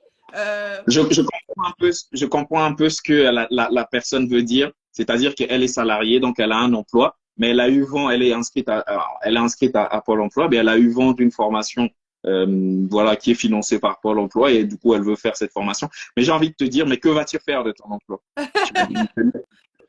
C'est-à-dire qu'en fait, comment est-ce que tu vas faire? Quelle démarche vas-tu faire pour faire la formation et que va devenir ton emploi? C'est-à-dire que oui, tu peux t'inscrire à la formation, mais que va devenir ton emploi? Tu vas démissionner? Ok, Donc, parce que c'est intéressant de savoir. C'est oui. intéressant de savoir quel est, voilà, comment est-ce que je vais pouvoir faire ce projet de formation alors que je suis en situation d'emploi. Maintenant, si j'ai le projet de démissionner ou de me faire licencier, bien entendu, parce que j'aurais donné un coup de poing à mon employeur et qui va me licencier, oui, à ce moment-là, je pourrais donc, voilà, bénéficier de Être cette indemnisé, en formation. tout cas. Ça marche. Alors, on va prendre deux dernières questions. Je vais essayer de prendre des questions qui serviront à tous. Alors, en cas d'arrêt maladie, est-ce qu'il y a des carences dans l'indemnité ou est-elle au même taux montant? Alors ça, ce serait plus pour moi, Anissa. En cas d'arrêt maladie, si vous êtes au Pôle emploi, bah, vous n'avez pas de complément employeur comme quand vous êtes salarié et que vous avez suffisamment d'ancienneté. Donc, vous êtes aux conditions d'indemnisation de la sécurité sociale. Donc, il y a les 3 jours de carence quand vous êtes dans le secteur privé. Et ensuite, la sécurité sociale, elle vous indemnise. Alors, il y a la composition familiale qui peut un peu jouer, mais en général, on est sur 50% de votre salaire des 3 derniers mois précédant l'arrêt maladie. Et sachant que ce salaire, il est plafonné au plafond de la Sécu. Donc, en général, les indemnités en arrêt maladie ne sont pas énormissimes. Il ne faut pas s'attendre à avoir des montants faramineux. On n'a pas parlé de rupture conventionnelle, c'était pas le sujet, on parlait que voilà. Alors, il y a Jodel qui nous dit un auto-entrepreneur qui déclare ses revenus, est-ce que ses droits sont-ils repoussés? Si oui, combien de temps? Est-ce que tu sais? Parce que là, comme je vous disais, Jovi, c'est pas les spécialistes indemnisation, c'est vraiment plus le spécialiste placement. Alors, je vais répondre. Alors, c'est une question généraliste. Alors, enfin, je vais la répondre de manière générale. C'est-à-dire qu'on soit auto-entrepreneur ou salarié. Quand on a des droits, donc j'ai des droits, j'ai des allocations chômage aujourd'hui. Donc, voilà, je touche 900 € d'allocation chômage et je travaille. Donc, c'est-à-dire que j'ai une activité, qu'elle soit salariée ou non salariée, et je perçois un revenu de cette activité-là. Et quand je perçois le revenu de cette activité-là, enfin, le revenu est supérieur à mon allocation chômage. Donc, moi, aujourd'hui, mon allocation chômage, elle est de 900, mais pour mon activité, je gagne 3000 €. En fait, vu que mon allocation, mon revenu, donc mon salaire est supérieur à mon allocation chômage, je ne perçois pas donc d'allocation chômage, puisque l'allocation chômage, c'est une indemnité de remplacement de perte de revenus. C'est comme ça, en fait, qu'est considérée l'allocation chômage. Donc, c'est une indemnité de remplacement parce qu'il y a une perte de revenus. Alors que je travaille et mon allocation, enfin, mon salaire, en tout cas, est supérieur à mon allocation de chômage. Logique, je ne suis pas indemnisé. Mais je travaille, que ce soit en activité salariée ou non salariée. Enfin, alors, on va prendre l'activité non salariée. L'activité non salariée, je n'ai pas de revenu de cette activité-là. Vu que je vais déclarer que je n'ai pas de revenu de cette activité, je vais donc percevoir mon allocation chômage intégralement. Je travaille et je reçois un revenu qui est inférieur à mon allocation chômage. À ce moment, Pôle emploi fait un complément pour que je puisse arriver à la totalité de mon allocation chômage. Donc, lorsque mon revenu est supérieur à mon allocation chômage, bah, logique, je ne suis pas indemnisé. Lorsque du coup, mon revenu repousse mes droits, je veux dire, mes droits continuent à rester, ils ne sont pas perdus, ils sont juste décalés. Non, ils ne sont pas perdus. C'est-à-dire qu'il me restait 300 jours. Et pour le mois de septembre, je vais faire mon actualisation. Il me restait 300 jours. Ben, j'ai touché 3000 €. Mais en fait, au 1er octobre 2023, ben, j'aurai toujours 300 jours. Et ainsi de suite, en fait. À chaque fois que je ne vais pas toucher un jour de mon allocation chômage, ben, ça va toujours évoluer dans le temps. D'accord. Avec cette limite de délai d'échéance dont tu nous parlais tout à l'heure. Exactement. 3 ans plus la durée des droits en eux-mêmes. Exactement. Donc, voilà, tu as ta réponse, Jodel. Attention à ce délai-là. Mais du coup, quand on crée une entreprise, qu'on a des revenus un peu qui mettent du temps et qu'on a gardé justement le maintien des droits, bah, ça peut durer pendant 3 ans avec ce soutien quand même du Pôle emploi, et ce qui est pas négligeable au final du coup. Oui, et il y a un cas aussi, il y a aussi un cas classique, c'est des personnes qui ont travaillé, qui avaient un super revenu, enfin, tu l'as un peu évoqué, qui avaient un super revenu. Et donc, voilà, quand ils vont s'inscrire au Pôle emploi, donc ils auront aussi une allocation assez élevée et ils vont retrouver un emploi où le revenu est plutôt faible. Et donc, chaque mois, en fait, quand ils déclarent en fait, ils vont rester inscrits. Pourquoi? Pour pouvoir percevoir leur complément, ce qui est tout à fait légal. C'est leur droit, logique même. Et donc, ils vont percevoir à chaque fois un complément. Et en fait, ce complément peut s'étioler sur plusieurs années. Oui. Puisque parfois, on va parfois lui verser juste 2 jours, 3 jours. Mais imaginons quelqu'un qui a 700 jours. Et ben, quand on lui verse que 2 jours, 3 jours, parce que le salaire, c'est juste un complément, et ben, ça va durer dans le temps. Ouais, génial. Bon, on prend une dernière question, Jovi. Merci vraiment pour ta générosité et tes partages parce que c'est super précieux. Alors, il y a Nadège qui dit, est-ce que les indemnités versées par la sécurité sociale seront du même montant que Pôle emploi? Non, parce que c'est des calculs complètement différents. Ok. Là, on a une question de Cara qui demande comment demander à Pôle emploi d'abonder sur notre CPF? Quelles sont les conditions? Donc, si on a envie de faire ce petit panachage pour avoir justement le financement d'une formation, comment on fait pour bien présenter son projet et avoir le financement complémentaire de Pôle emploi? Alors, la question, c'est comment on fait pour demander non, alors, enfin, quand tu as lu la question, en fait, ce que j'ai compris, c'est que comment je fais pour demander un cofinancement à Pôle emploi en utilisant déjà mon CPF. C'est ça, c'est comme ça que moi, je l'ai compris. Moi aussi, c'est ça. Je peux te la relire pour être sûr. Comment demander à Pôle emploi d'abonder sur notre CPF? Quelles sont les conditions? Alors, pour demander l'abondement CPF, c'est simple. C'est-à-dire que lorsque je suis sur votre application ou le site du CPF, lorsque vous allez en fait demander, donc lorsque vous allez choisir la formation, en fait, il y a une petite case en fait qui est tout simplement demander un abondement à Pôle emploi, en fait auprès de Pôle emploi. Et en fait, lorsque vous demandez, lorsque vous cliquez en tout cas dans ces rubriques, demandez un cofinanceur. C'est demander un cofinanceur et que vous mentionnez Pôle emploi. À ce moment-là, il y a donc une demande d'abondement qui est directement envoyée par flux informatique auprès du conseiller. Donc, il va recevoir une demande d'abondement et donc il doit étudier. Sinon, au bout d'un certain jour, c'est validé automatiquement. Ok, d'accord. Donc, ça a l'air plutôt facile à obtenir si on est prêt à mettre des deniers personnels.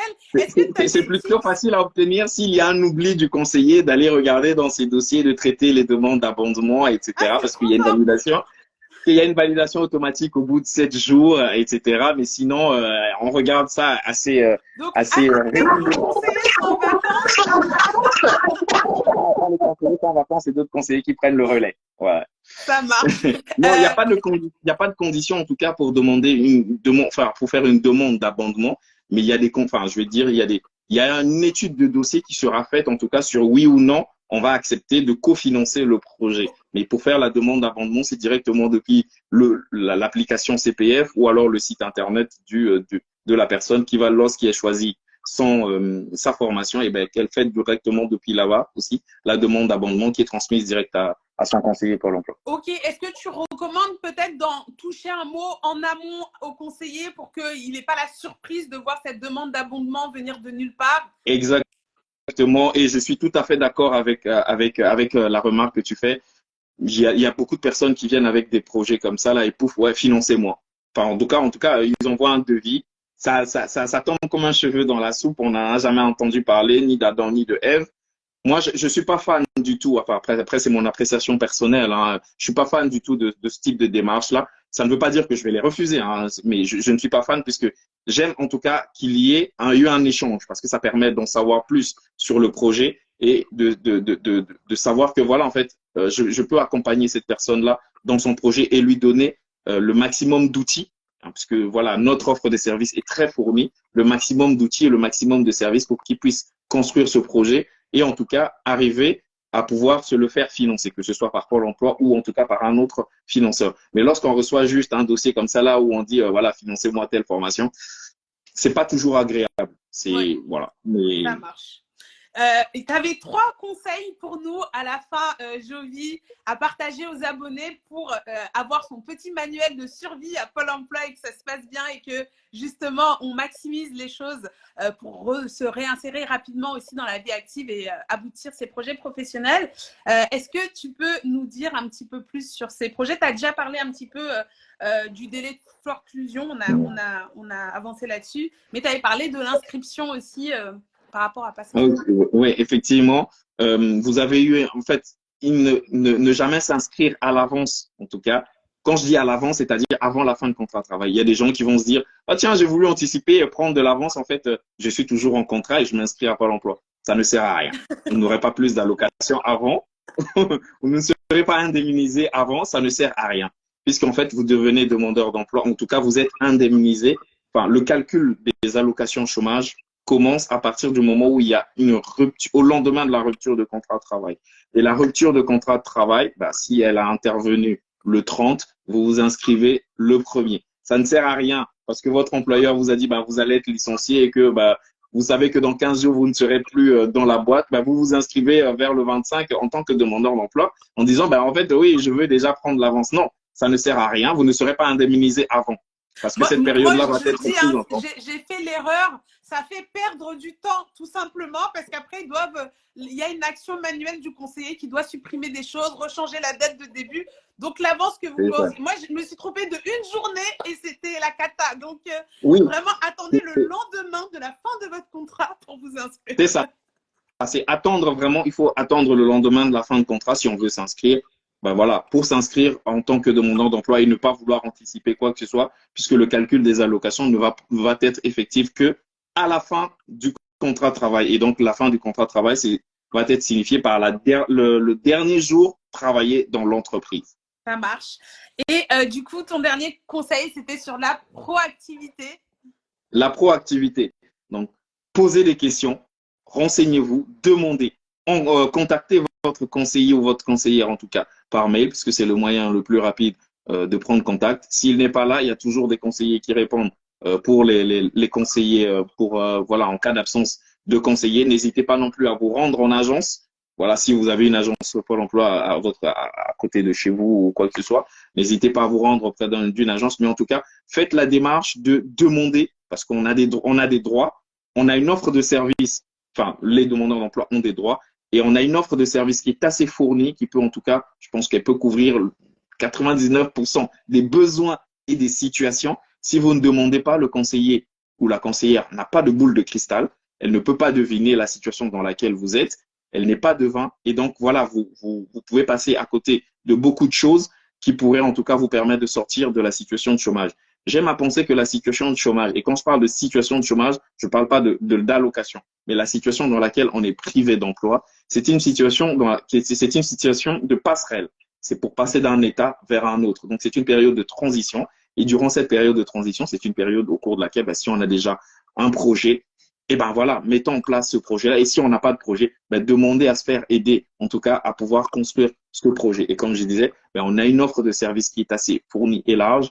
Donc, ce serait dommage, en tout cas, de s'en priver. Sollicitez votre conseiller, posez des questions, demandez encore. C'est ça. Merci vraiment pour ces belles paroles, Jovi. Tu nous as partagé énormément de valeur. Et je suis trop contente puisque Jovi, c'est un abonné comme vous. Hein, il fait partie de la communauté. Oui.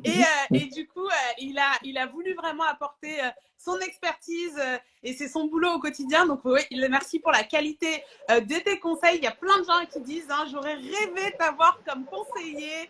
Merci pour ces informations précieuses, etc.